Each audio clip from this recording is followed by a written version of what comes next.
Arabelle Bien-être. 9h-10h, Arabelle Bien-être avec Manel sur Arabelle.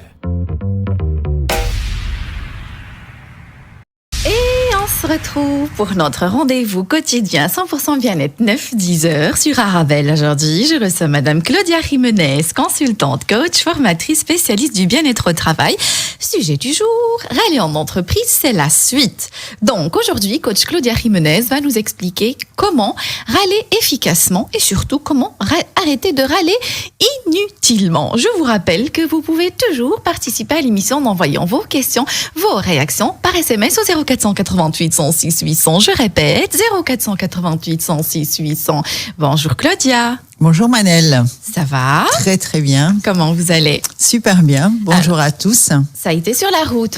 Ouais, c'était un petit peu compliqué, mais on a lâché prise parce que râler dans ces conditions-là, ça ne sert à rien. C'est là que vous vouliez m'amener. Hein. J'ai pensé à vous. Je me suis dit, lâcher prise parce que voilà, typiquement une situation où râler ne sert à rien puisque ça n'apporte aucune solution si ce n'est prendre de l'énergie. Entre nous, Claudia, vous avez quand même râlé un tout petit peu quand même dans votre voiture ? Non, pas pour ça parce que ça ne sert.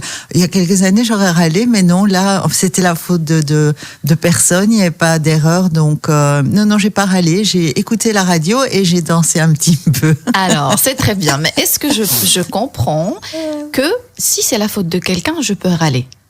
Non, c'est pas que je peux, mais si quelqu'un est mis en cause ou une situation qu'on peut changer, s'il y a une solution, on peut râler. Encore une fois, hein, on va voir et on a vu, il faut râler comme il faut pour trouver une solution. Mais je veux dire, là, il y avait de toute manière pas d'autre solution que celle d'avancer au rythme du flux de la route. Et donc, j'ai opté pour la musique et pour le lâcher prise. Alors, Claudia, en annonçant l'émission hier sur mon Instagram, j'ai mis un sondage, d'accord ?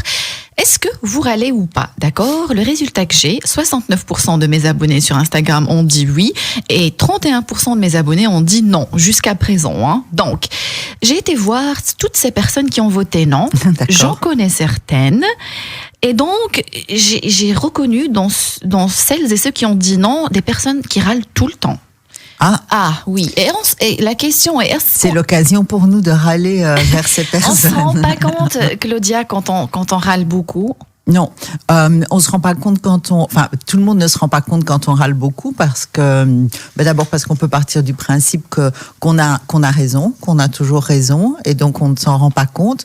On peut partir du principe inconscient aussi que finalement ce qu'on dit c'est pas tellement râler, c'est plutôt dire la vérité, dire des faits, dire qu'on n'est pas d'accord et puis c'est la perception des autres qui fait que on passe pour des râleurs parce que peut-être que la manière dont on communique les choses fait qu'on peut passer pour des râleurs, mais c'est intéressant de voir à quel point parfois c'est inconscient et on le verra à quel point il faut parfois peut-être prendre du recul quand on veut dire des choses avant de les dire. Ça nécessite un vrai travail de développement personnel, arrêter de râler, Claudia. Arrêter de râler ou râler ou râler pour rien, oui. Ou montrer son désaccord pour que ça porte ses fruits. Oui, ça demande en tout cas d'abord de se connaître soi parfaitement. Magnifique. Claudia, pour celles et ceux qui ont raté les émissions passées... Ils vont râler maintenant, les 31%. Ils vont râler. Non, mais ça m'a fait vraiment rire parce que j'ai reconnu 2-3 personnes qui râlent H24 et je me suis dit, comment ça se fait qu'ils votent non ? Des noms. Alors, Claudia... J'ai juste rappelé aux personnes qui ont raté les émissions passées pourquoi râler en entreprise constitue une richesse. Parce que vous avez dit que c'était l'un des processus les plus importants. Pourquoi ? Alors, c'est l'un des processus les plus importants parce que quand on montre son désaccord avec quelque chose, c'est-à-dire qu'on prend le temps de dire voilà, je ne suis pas d'accord et je veux trouver une solution. Donc on a bien dit la dernière fois, c'est intéressant de râler ou de montrer son désaccord quand c'est pour trouver une solution. Râler pour râler, les râleurs qui râlent tout le temps, ça n'a pas beaucoup d'intérêt, ça part plutôt d'une frustration, c'est une sorte de stratégies mises en place pour avoir de l'attention. Mais quand on râle ou quand on montre son désaccord pour faire changer les choses, c'est une vraie mine d'or pour l'entreprise parce que ça donne des opportunités d'amélioration, des opportunités d'innovation, de trouver d'autres solutions à peut-être des situations qui ne fonctionnent pas ou qui ne fonctionnent pas correctement. Magnifique. Alors, Claudia, gérer un collaborateur ou quelqu'un, si on peut parler aussi en général, qui râle beaucoup. Mm-hmm. Que faire? On a face à nous quelqu'un qui râle au quotidien, tout le temps. Oui. Alors, quand on a quelqu'un qui râle au quotidien, on va peut-être aujourd'hui, séparer les râleurs, ceux que je viens de nommer. Ces râleurs qui râlent pour râler. Donc, très clairement, ces personnes-là, ce sont des personnes qui ne cherchent pas de solution. C'est important de le dire. Oui, il y a une différence parce que on parle de râler avec un petit ton d'humour. On est ici dans le désaccord pour faire améliorer les choses. On est dans la plainte. Le fait de venir en avant avec quelque chose et de dire à son patron ou à l'entreprise, voilà, je ne suis pas d'accord avec ça, c'est donner du temps de soi et c'est encore être engagé dans trouver une solution. C'est pas râler pour râler parce que là, je pense, on l'a déjà vu ensemble, quand c'est râler pour râler, vraiment, je conseille de prendre des distances.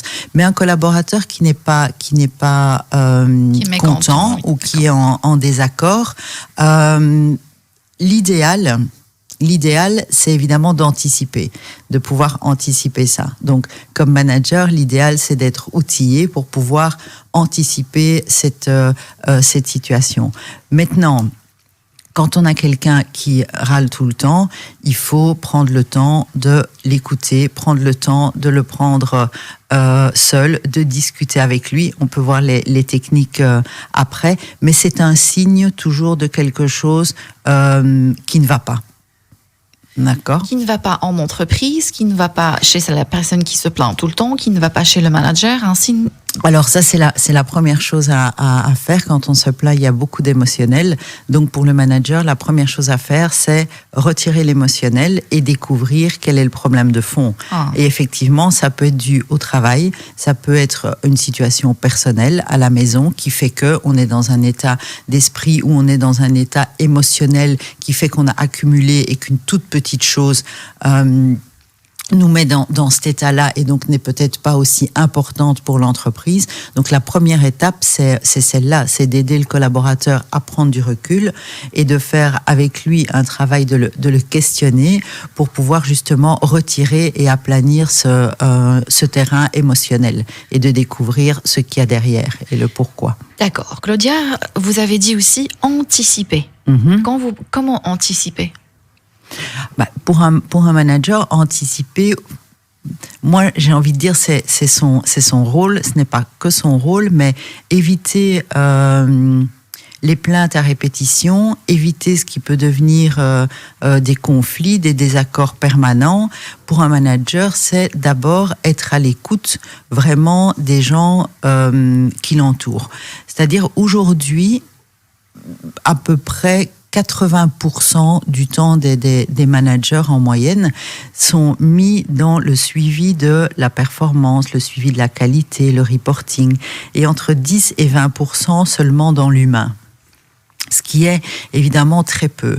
Même pour les managers qui se disent les plus bienveillants, les plus à l'écoute, leur rôle et leur tâche et la manière dont elle est appliquée en entreprise fait qu'ils ont finalement très peu de temps à accorder à l'autre. Et donc, quand ils accordent du temps à leurs collaborateurs, c'est pour les soutenir, pour leur expliquer comment travailler. Enfin, c'est quand même toujours fort lié à la performance et à la qualité. Donc, pour un manager, c'est extrêmement important de prendre le temps de connaître ses équipes, connaître chacun, parce que chacun est différent, d'être à l'écoute, de vérifier comment l'équipe fonctionne, d'être attentif à ce qui se passe Et donc, ça suppose aussi d'être avec eux sur le terrain, d'une manière ou d'une autre. J'entends par là, parce qu'aujourd'hui, il y a le télétravail, mais on peut être sur le terrain, je veux dire, en étant en communication avec les personnes. Donc, vraiment d'être à l'écoute et de poser les bonnes questions. Magnifique. C'est comme ça qu'on anticipe les plaintes. Alors, Claudia, est-ce qu'on peut dire déjà les choses comme ça pour commencer ma question, pour introduire ma question? Oui. Une des qualités d'un bon manager, c'est quelqu'un qui sait gérer les plaintes. Une des bonnes qualités d'un manager, c'est celui qui, pour pouvoir anticiper ou gérer les plaintes, est à l'écoute. D'accord. Voilà. Ma question. Oui. Vous êtes manager. Exemple, Claudia, je viens me plaindre chez vous. Oui. Comment vous allez m'écouter? Comment vous allez travailler sur cette plainte? Qu'est-ce que vous allez faire? Étape 1. L'étape 1, alors pour moi, manager, dans ce cas-là, si je suis manager, on ne parle pas du collaborateur, la première chose à faire, c'est de pouvoir entendre et prendre du recul. C'est-à-dire me mettre dans une situation où moi-même, je ne reçois pas la plainte de manière émotionnelle. Si ça me touche et que c'est extrêmement émotionnel pour moi, le mieux est de prendre du recul. D'accord ? On ne gère pas les plaintes dans un climat émotionnel, ça se prépare aussi. Donc la première chose, c'est vraiment d'entendre la plainte du collaborateur et de se mettre dans... Alors ça ne veut pas dire ne pas avoir d'émotions. Je ne dis pas un manager ne doit pas avoir d'émotions. Ça veut dire pouvoir gérer ses émotions. D'accord ? Donc ça, c'est extrêmement important. Après, on écoute la plainte du collaborateur. Comme je vous l'ai dit, on essaye de voir son terrain émotionnel à lui, ce qu'il y a derrière la plainte. On reformule. On s'assure qu'il y ait une bonne compréhension commune. Alors ça, c'est extrêmement important. Souvent, on l'oublie, mais c'est la première étape. C'est-à-dire, quelque part, on refixe le cadre. On s'assure qu'on a bien compris la plainte. Et puis, on va dans une pratique de feedback au co-construit. Puisqu'on a dit une plainte, c'est vraiment pour trouver une solution. On se met dans une relation où on va co-construire avec la personne une solution. Oui. Donc, je voulais vous dire, ce que je ne conseille pas trop, c'est le compromis. Donc, beaucoup de personnes, managers ou autres, parlent de compromis. Le compromis, quand on a une plainte, c'est du moitié-moitié. Alors, je sais qu'il y en a qui disent c'est gagnant-gagnant. Je trouve le compromis... Jamais faire de compromis. C'est jamais 100% pour l'un, 100% pour l'autre. Et en tout cas, quand on a une plainte, moi, je pense que c'est mieux d'aller sur le débat, c'est-à-dire de débattre avec la personne. Débattre, ça veut dire quoi ? Ça veut dire être dans du factuel, parce que finalement, ce qu'on essaye de solutionner, c'est la plainte, les faits, d'accord ? On n'est pas en conflit avec la personne. On est simplement dans une écoute de plainte factuelle. C'est quelque chose qu'on veut changer. Et donc, c'est pas mal de co-construire ensemble avec cette personne une solution qui va satisfaire les deux, plutôt que d'aller dans un compromis qui va, de toute manière, laisser un goût amer. Je vais, si vous permettez, Claudia, donner un exemple par rapport au compromis, comme ça nos auditeurs comprennent un peu mieux. Donc, on va prendre le cas d'un couple, par exemple. Madame, elle veut aller, par exemple, au théâtre, et monsieur... Allez, non, le contraire. Madame veut aller, par exemple... Oui, d'accord. Théâtre, et monsieur veut aller au cinéma, par exemple. Et ils vont trouver comme compromis, ça c'est un compromis, ils vont aller une petite demi-heure au théâtre, puis une petite demi-heure au cinéma la même soirée. Ça c'est un compromis. Personne des deux n'est content de cette situation. Ni elle a été à sa séance de théâtre entière, ni lui a regardé son film en entier. Ça c'est un compromis. Voilà, ça c'est un compromis qui, effectivement, n'apporte pas une solution qui convient à 100% aux deux, et en plus qui, en termes de relation, ça ne stabilise pas énormément la relation. D'accord ? C'est plutôt comment je peux formuler ça ? C'est plutôt de dire, on lâche plutôt quelque chose plutôt que d'essayer de stabiliser une relation dans une solution qui conviendrait aux deux et qui peut-être apporterait aussi quelque chose en termes relationnels au couple. Le 50-50, c'est pas une bonne idée, Claudia. Ça dépend les situations. Hein. Moi, j'aime pas être catégorique, mais quand il y a en tout cas une plainte, parce que là, dans l'exemple, il y a pas de plainte, ça pourrait être on ne va jamais au cinéma. Oui. Voilà, quand la personne se plaint, aller dans le compromis du 50-50 et dire oui, mais on va faire ça, et puis tu sais quoi, on ira un tout petit peu au cinéma d'ici quelques mois. C'est pas trouver une solution, parce que c'est pas vraiment entendre aussi ce qu'il y a derrière, c'est pas entendre l'émotionnel, et donc en termes de stabilité de relation, dans ces cas-là, je trouve que le compromis, c'est pas l'idéal. Magnifique. Sarah, je vais prendre votre question après la pause, si vous permettez. En fait, dans ma story Instagram ce matin, j'ai mis que arrêter de râler, ça nécessite un travail de développement personnel, et coach Claudia Jimenez va nous expliquer comment justement éviter cet effet cocotte-minute. Quand on essaye d'arrêter de râler, la colère peut monter, oui, et on risque un jour ou l'autre de faire une réaction disproportionnée, justement. Mm-hmm. Sarah, je vais prendre votre question juste après la pause. Restez avec nous, vous êtes bien sur Arabelle. Arabelle Bien-être. 9h-10h, Arabelle Bien-être avec Manel sur Arabelle. Et on se retrouve pour notre rendez-vous quotidien 100% bien-être, 9-10h sur Arabelle. Aujourd'hui, je reçois Madame Claudia Jimenez, consultante, coach, formatrice, spécialiste du bien-être au travail. Râler en entreprise, c'est la suite. Aujourd'hui, on est essoufflé. Ça va, Claudia? Très très bien. Vous voyez l'effet que ça a, on n'a plus du tout envie de râler, hein. On serait plus d'accord. Alors, si vous voulez voir comment Claudia danse, vous n'avez qu'à aller voir mes stories Instagram, je vais les partager un peu plus tard. Oui. Avant le spectacle live, il y a les stories. Vous aimez bien danser, Claudia? Oui, j'aime beaucoup danser. Alors, Claudia, avant la pause, vous nous avez expliqué, vous avez pris, on va dire, la casquette du manager, et vous nous avez expliqué comment gérer une plainte. Ce que j'ai envie de vous poser comme question, c'est les conséquences d'une plainte mal gérée. Ça peut aller jusqu'où? Les conséquences d'une plainte mal gérée, alors pour l'entreprise, oui, ne pas gérer les plaintes des collaborateurs. Est-ce que c'est une plainte ou plusieurs plaintes? Mais ça peut être une plainte si elle est importante et prise comme pas gérée pour le collaborateur.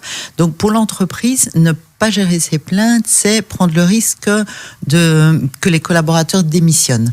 Alors, démissionnent, j'entends pas simplement quittent l'entreprise, mais démissionnent dans leur tête aussi, c'est-à-dire avec les conséquences que ça a sur la performance, parce que voilà, on est quand même en entreprise. Démissionner dans sa tête, ça veut dire quoi? Vous savez, quand on se plaint, je vous l'ai dit la dernière fois, c'est extrêmement important. Ça veut dire qu'on prend encore le temps. Je vous avais donné l'image de l'iceberg en disant, voilà, ceux qui se plaignent, c'est la pointe de l'iceberg. Il faut vraiment leur dire merci, parce que ceux qui ne disent rien, qui gardent pour eux, c'est des gens qui, quelque part dans leur tête, au minimum, sont déjà partis. D'accord, c'est ceux qui vont se mettre dans un coin, c'est ceux qui vont moins bien performer, c'est ceux qui ne vont plus apporter d'idées nouvelles, c'est des gens qui pensent c'est plus la peine, même pas de me plaindre. Une parenthèse, si vous permettez, Claudia, c'est pareil pour la vie privée? Bien sûr, c'est pareil dans la vie privée. Prenez un couple. Parfois, on dit voilà, moi, mais ce couple-là. Alors, il y a des couples qui durent parce qu'ils ne se plaignent jamais. Ok, très bien. Mais il y a des couples qui durent parce qu'ils ne se plaignent jamais et parce qu'aucun des deux ne dit ce qui ne va pas. Et où tous les deux disent ah ben tant pis, c'est quand même comme ça. On n'envisage pas de se séparer pour telle ou telle raison autre, mais on n'est pas forcément dans la plénitude, on n'est pas forcément dans le bonheur. Je veux dire, ça fait du bien. Alors si pas de s'engueuler tous les jours, voire même une fois tous les mois, au minimum, la communication et pouvoir dire voilà, je ne suis pas d'accord sur ce point-là, trouvons ensemble une solution. Encore une fois, c'est évidemment une richesse. Ça montre qu'on a encore et de l'attention pour l'autre et de l'intérêt pour la relation. Très important ce que vous dites. Quand on parle encore, on communique, on dit ce qui ne va pas, c'est qu'en quelque sorte, on n'a pas encore démissionné. Oui, c'est ça. C'est qu'on n'a pas démissionné. Alors, il y a des gens qui démissionnent dans leur tête et qui peuvent rester dans cet état pendant extrêmement longtemps.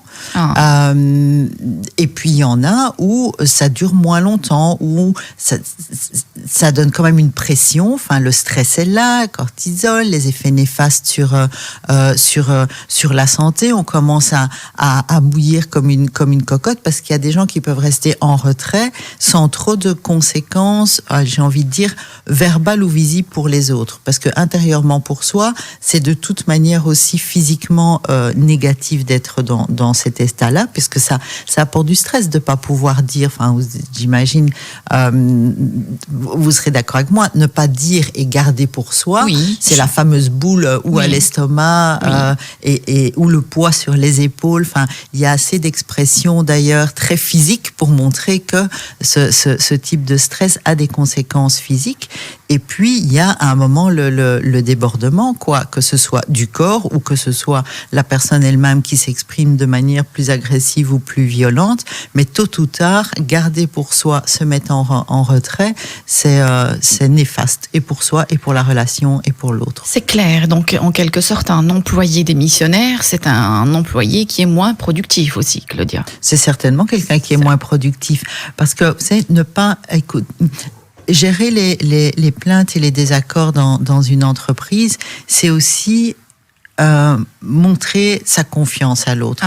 C'est-à-dire que écouter une plainte, le premier message quand on écoute de manière active une plainte, c'est dire à son collaborateur, voilà, j'ai confiance en ce que tu pourrais me dire. Et donc, je suis prêt à l'accueillir et à l'entendre. Donc, c'est aussi une forme de confiance que de gérer les plaintes et que de les écouter. C'est donner la chance aux collaborateurs de pouvoir aussi se développer. Donc oui, c'est extrêmement important. Et vous avez dit aussi un terme qui a attiré mon attention, l'écoute active. L'écoute active et non pas juste écouter pour écouter. Alors, est-ce donc, j'ai bien compris, que râler, on va dire, efficacement, vous allez nous expliquer comment, est bon pour la santé mentale, Claudia. Râler, c'est bon pour sa santé mentale, pour sa propre santé mentale et même pour celle des autres. Même pour celle des autres. Alors, qu'est-ce que ça peut avoir comme effet négatif sur la santé mentale maintenant, râler, Claudia? Sur la santé mentale, le problème quand on râle beaucoup et quand on se met dans ce que j'appelle une spirale négative de râler, c'est que le cerveau, il va petit à petit s'habituer à ce schéma. C'est-à-dire que il va le cerveau va se mettre dans un état où ça va devenir son schéma mental. Et donc, la moindre chose va être traitée par la personne comme problématique. D'accord ? Plutôt que de chercher des solutions, elle va râler en permanence. Et là, on entre dans une spirale de stress, avec tout ce que ça peut comporter comme mot sur l'organisme. Ça finit même, quand des longues périodes de stress et de spirale négative, par endommager le cerveau. Et donc, on reparle encore et toujours avec le stress de cette fameuse hormone du stress et cortisol, qui va être en augmentation constante avec ce que ça peut avoir comme impact sur, on le sait aujourd'hui, l'apparition du cholestérol, des maladies cardiovasculaires, des prises de poids, des dépressions. Donc, toute situation, et râler en est une, évidemment, qui met le cerveau dans cette spirale négative pour un long terme, va amener ce stress continu dont on a déjà beaucoup parlé, qui va avoir ses effets nocifs sur la santé. Magnifique, Claudia. Alors, je vais prendre la question de Sarah sur Instagram. En attendant, j'appelle nos auditeurs qu'ils peuvent toujours participer à l'émission en envoyant leurs questions, leurs réactions par SMS au 0488 106 800. Je répète, 0488 106 800. Sarah, elle dit: coucou Manel, j'ai une question. Quand on râle, on crie, on agresse, effet cocotte minute, d'accord? Donc, alors après on le regrette. Et après, on refait la même chose. Oui. Elle parle de l'effet cocotte minute et elle parle de le regretter. Elle parle aussi de culpabilité, mais on le refait. Comment ça se fait, Claudia, qu'on refait toujours la même chose et on regrette? Alors, parce qu'on est dans le même schéma, donc je ne sais pas si c'est Sarah, vous avez ajouté le mot d'accord, donc vous avez dit quand on râle, on s'énerve, on crie. C'est pas systématique, vous voulez dire? Oui, voilà, c'est Oui. ça. Je veux dire, non, c'est pas systématique. C'est justement ce qu'il faut éviter quand on râle. Donc, non, c'est pas systématique. D'accord. C'est ce que je vous disais là tout à l'heure pour le manager, mais ça vaut pour Sarah, ça vaut pour tout le monde. C'est-à-dire que quand on a envie de râler, l'idée c'est de ne pas entrer en conflit. L'idée c'est quoi? C'est de dire je ne suis pas d'accord, je veux que ça change, trouvons ensemble une solution. Le dire comme ça, c'est extrêmement difficile. La première chose à faire, d'abord on ne râle pas à chaud. Ça c'est une première chose. Sarah, on ne râle pas à chaud, c'est pour ça qu'on s'exprime mal. C'est pour ça qu'on rentre dans un conflit et c'est pour ça qu'on exprime des choses qui ne sont de toute manière pas entendues par l'autre. Parce que crier, s'énerver, on n'est pas entendu. On entre dans une spirale. Au mieux, la personne, il y a l'effet miroir et au mieux, la personne réagit comme nous et on rentre dans une bagarre, un conflit. Maintenant, ce qui peut arriver, c'est que la personne, elle prennent la porte et disent je ne t'écoute pas, et alors on est là, on n'a rien résolu. Donc tout ce côté émotionnel, encore une fois, quand vous disiez c'est un travail sur soi, oui, râler à chaud, ça ne sert à rien. Si vous n'arrivez pas à prendre du recul au moment où vous avez envie de râler, moi je dis toujours râler ça se prépare. Donc ça ne sert à... Oui. C'est bien, râler ça se prépare, oui. Râler ça se prépare. Donc il faut savoir pourquoi on râle. Quel est l'objectif qu'on veut atteindre? Qu'est-ce qu'on veut atteindre comme solution? Et aussi, qu'est-ce que ça touche chez nous? Et ça, c'est extrêmement important. C'est-à-dire, on est dans une situation X, c'est de se dire, pourquoi est-ce que là, maintenant, j'ai envie de râler? Qu'est-ce que ça touche chez moi qui fait que je suis en désaccord, que je ressens une frustration. Et déjà, quand on a fait d'abord ce travail sur soi, on peut déjà prendre beaucoup de recul. Je suis certaine que dans beaucoup de cas, on se dit c'est peut-être pas la peine de râler. Je prenais l'exemple, vous parliez ce matin dans la voiture. Bien sûr, il y a un moment où, au moment où je vous envoie pour dire je ne sais pas si je serai à l'heure, j'ai peut-être envie de râler, mais là je me dis qu'est-ce que ça touche chez moi? Ce côté perfectionniste, ce côté de peut-être de loyauté, cette envie d'être, de bien faire les choses. Ok, ça c'est une chose. Mais après, qu'est-ce que ça apporterait de râler? Là, dans le cas présent, rien. Du coup, ça apaise un petit peu si on prend le temps de réfléchir. Et dans n'importe quelle situation où on a envie d'être où on a rarement envie, mais où on sent le besoin d'être en désaccord, vraiment, moi, je conseille de prendre du recul et de préparer sa formulation. Magnifique, magnifique Claudia. Donc vous dites, râler, ça se prépare. On détermine d'abord l'objectif qu'on veut atteindre et ce qui nous dérange, on va dire, entre guillemets. Et surtout, Claudia, la façon de râler. Je crois qu'il est grand temps de dire à nos auditeurs comment râler efficacement. Alors, surtout la façon de râler, effectivement. Donc, comment râler efficacement? On va d'abord se mettre à la place de la personne qui râle, mais ça vaut aussi pour l'autre personne. Râler efficacement, c'est donc prendre le temps de ressentir soi-même ses émotions, qu'est-ce que ça nous fait. Prendre du recul et préparer la manière dont on va formuler le désaccord. Ensuite, se rendre compte aussi de avec qui est-ce que je vais parler, à qui est-ce que je vais formuler ce désaccord. Parce que l'important, c'est aussi de se mettre à la place de l'autre. D'accord ? Se mettre à la place de... C'est possible, Claudia, réellement. L'autre a ses blessures, a son vécu, a sa façon d'interpréter les choses, ses codes surtout. Il n'a pas les mêmes codes que nous, il n'interprète pas les termes de la même façon que nous. C'est une bonne idée de se mettre à la place de l'autre. Se mettre à la place de l'autre, c'est surtout, ça ne veut pas dire tout excuser, ça ne veut pas dire complètement rentrer dans son cadre ou faire un effet miroir par rapport à ses problèmes. Se mettre à la place de l'autre, ça veut dire avoir un minimum d'empathie et d'assertivité pour pouvoir comprendre les besoins de l'autre. C'est extrêmement important de comprendre les besoins de l'autre si on veut que le message passe bien. Quelqu'un qui a besoin d'être rassuré, quelqu'un qui a besoin d'avoir l'accord des autres pour accomplir des tâches, etc., bien, ça ne sert à rien d'aller lui formuler un désaccord, un besoin, un desiderata en étant orienté, je ne sais pas, objectif, en étant direct, en lui mettant la pression. A contrario, quelqu'un qui a besoin qui fonctionne bien quand on lui donne des objectifs, qui fonctionne bien quand on lui donne une durée de temps, là, ça ne sert à rien de partir dans des discours avec des détails ou parler de la vie privée, ou c'est ça, se mettre à la place de l'autre. C'est un peu comprendre sa personnalité, donc comprendre ses besoins et l'état émotionnel dans lequel il est. D'accord, c'est juste magnifique, ça que ça veut Claudia. dire. J'ai Sati sur Instagram. Bonjour Manel, merci beaucoup. Être fâché et râler et être en colère, est-ce la même chose? On va prendre cette question juste après la pause, si vous permettez. On se retrouve juste après la pause. Restez avec nous, une courte page publicitaire. Bien-être, 9h-10h, Arabelle Bien-être avec Manel sur Arabelle. Et Arabelle Bien-être avec Manel sur le 106.8 FM.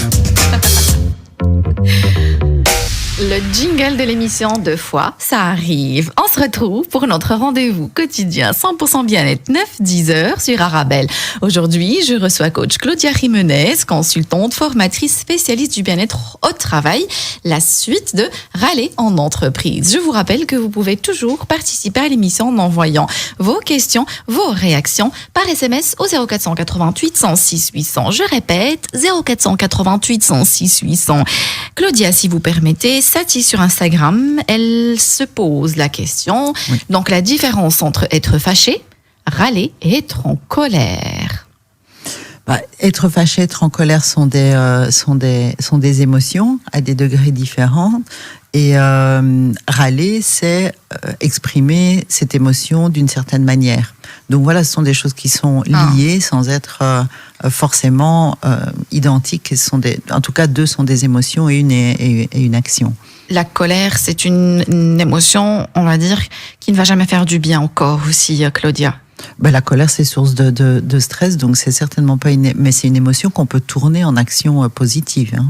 Magnifique. Alors, enfin, j'arrive à cette question qui est aussi importante pour moi, Claudia. Arrêtez de râler. Les conseils pour vous, Claudia. Alors, pour arrêter de râler, donc d'abord, n'arrêtez pas de râler puisqu'on a dit que c'était positif et pour le corps. Alors, je reformule, vous avez raison. Non. Arrêtez de râler inutilement. Voilà, je reformule ma question, c'est mieux. Moi, je vous taquine un peu, mais surtout. Moi, j'ai envie de le tourner positif, si vous êtes d'accord. C'est vraiment comment se faire entendre et comment bien râler. Mais ça, c'est ce que vous avez dit avant la pause, non ? Oui. Donc, quand vous dites c'était quoi la question ? Comment arrêter de râler ? Râler inutilement. Arrêter toute cette plainte-là que je reformule chaque jour, que je répète tout le temps. Oui, à sortir de cette spirale, de cette spirale négative. Oui, pour arrêter de râler, il y a vraiment un travail sur soi à faire. Si on voit qu'on est tout le temps dans cette dynamique, dans cette négativité. Quand on se lève le matin, qu'on a envie de râler, quand on arrive au travail, que la moindre chose nous donne envie de râler, honnêtement, c'est signe d'un dysfonctionnement chez soi. C'est rarement les causes pour lesquelles on râle qui sont le sujet. C'est généralement quelque chose chez soi. Donc là, il faut, à mon sens, et je conseille, soit seul, soit accompagné, de vraiment identifier ce qui est blessé chez nous et ce qui ne va pas. C'est toujours le signe d'une frustration. Et il faut pouvoir l'identifier parce qu'encore une fois, sinon on rentre dans cette spirale et on ne râle pas de manière positive. Donc on se fait du mal à soi. Oublions l'entreprise et les enjeux économiques et autres que ça peut avoir, mais pensons à soi d'abord. C'est d'abord penser à soi. Vous savez, il y a aussi ce côté de pouvoir dire non, de dire non à partir de maintenant, je ne râle plus. Moi, je dis toujours pouvoir dire non, c'est se dire oui à soi-même. Quand on dit non à quelque chose, c'est se dire oui. Donc, il faut dire oui, à partir de maintenant, je veux me sentir mieux et pas être tout le temps dans cette dynamique négative qu'est-ce qui chez moi bloque? Et il faut trouver quelle est la frustration qui engendre cet état d'esprit, parce que là, ça devient vraiment un état d'esprit, puisque c'est plus constructif. Claudia, râler inutilement, je rajoute toujours ce mot maintenant, donc râler inutilement, c'est en quelque sorte être dans un mode de résistance. C'est une souffrance. C'est une souffrance parce qu'on est en résistance permanente contre le monde qui nous entoure, contre l'autre, mais pire, contre soi-même aussi. D'accord. Claudia, si vous permettez, en préparant cette émission, j'ai été faire une recherche pour trouver des astuces pour arrêter de râler inutilement. Il y a un passage que je vais vous lire tel qu'il est. C'est par rapport au fait de devoir adopter une tolérance zéro par rapport au fait de râler. Donc, ne pas râler, du tout arrêter. Je vais vous lire le passage. Quand on n'adopte pas une tolérance zéro contre une mauvaise attitude, il y a toujours une petite voix dans notre tête qui nous dit « Mais là, quand même, tu as une bonne raison de râler. » Non. Donc, il faut, en quelque sorte, Claudia, d'arrêter de râler, même râler tout ce qui est aussi efficace, entre guillemets. Ouais. Mais vous savez, alors, est-ce que je suis d'accord avec cette étude? Moi, le côté tolérance zéro, je ne sais que ça va pas plaire à certains, mais le côté tolérance zéro, j'y crois pas. Je veux dire, on est humain, c'est très facile de mettre sur papier ou de dire à quelqu'un arrête de râler tout le temps parce que ça te fait du mal. C'est très facile de se dire à soi aussi à partir de demain je ne vais plus râler. C'est comme à partir de demain je ne vais plus fumer, à partir de demain je ne vais plus manger du chocolat. Ça ne se fait pas avec une baguette magique. Et tant qu'on ne découvre pas pourquoi on râle, on est un peu dans le consensus avec soi-même, quoi. Se dire non je ne peux pas râler, non je ne peux pas râler et garder tout pour soi. C'est pas mieux. Il faut vraiment comprendre ce qui nous, en tout cas c'est ce que je conseille, de comprendre ce qui nous a mis dans cet état et dans cette envie. Et effectivement, tendre vers ne plus râler, lâcher prise, évidemment c'est l'idéal. Mais le côté tolérance zéro, je m'impose s'imposer sans chercher à comprendre, c'est comme être dans le consensus ou c'est comme être, c'est-à-dire qu'à un moment ou un autre, ça va revenir, quoi. Magnifique. Donc, Amine sur Instagram, il dit « Je viens d'une famille de râleurs ». Est-ce qu'il fait partie des 31% qui pensaient qu'il n'arrêtait pas? Lui, je ne le connais pas personnellement. Donc, il dit il vient d'une famille de râleurs. Papa râle, maman râle, les frères et sœurs râlent. Et donc, il dit comment arrêter de râler? C'est ma nature de râler, Claudia. Oui, vous voyez, ça c'est vraiment intéressant. Merci Amine pour la question, parce que c'est intéressant, c'est vraiment cet effet miroir. C'est-à-dire que l'autre va communiquer avec nous comme on communique avec lui. Et donc, qu'Amine se rassure, ce n'est pas génétique ou ce n'est pas dans l'ADN, c'est vraiment un côté miroir. C'est effectivement, sans doute, l'éducation. Voilà, c'est la manière dont on se parle et la manière dont on fait avancer les choses en famille. Donc, là aussi, Amine, si à vous, ça vous pose un problème, la première chose, c'est vous travaillez sur vous et changez votre manière de communiquer. Vous dites, Claudia, excusez-moi, vous dites oui. Si ça vous pose un problème, oui. Mais quand on râle, ça pose plus un problème aux autres. A priori, dans la famille d'Amine, c'est plutôt un mode de communication parce qu'il nous dit, voilà, papa râle, maman râle. Alors, moi, je le comprends comme ça a l'air de fonctionner comme ça, mais moi, j'ai pas envie de. Donc, peut-être que c'est leur mode de communication et que ça fonctionne comme ça. Après, on peut vérifier si ça prend beaucoup d'énergie, si ce serait pas mieux de faire autrement, etc., etc. Mais ça peut être une perception d'Amine aussi. En tout cas, ce que j'entends, c'est qu'il dit, moi aussi, du coup, je râle et j'aimerais changer ça.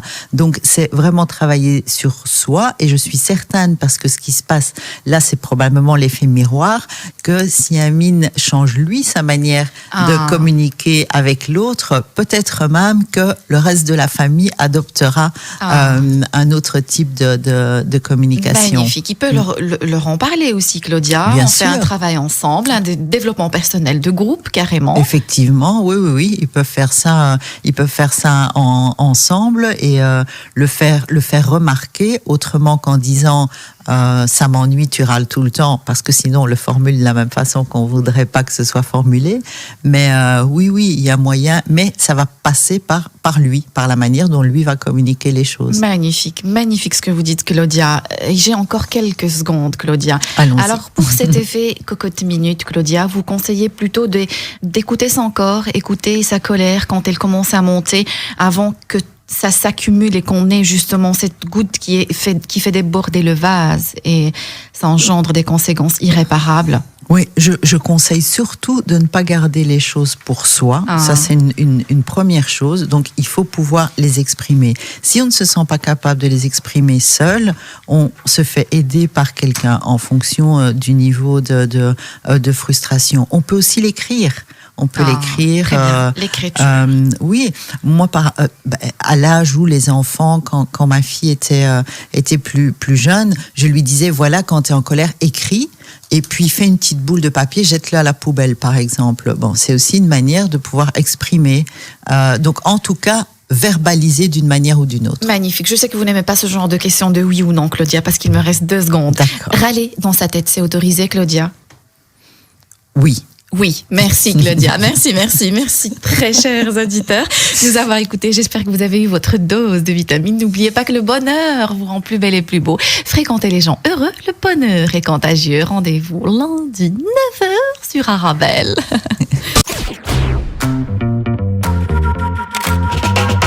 Arabelle Bien-être. 9h-10h, Arabelle Bien-être avec Manel sur Arabelle.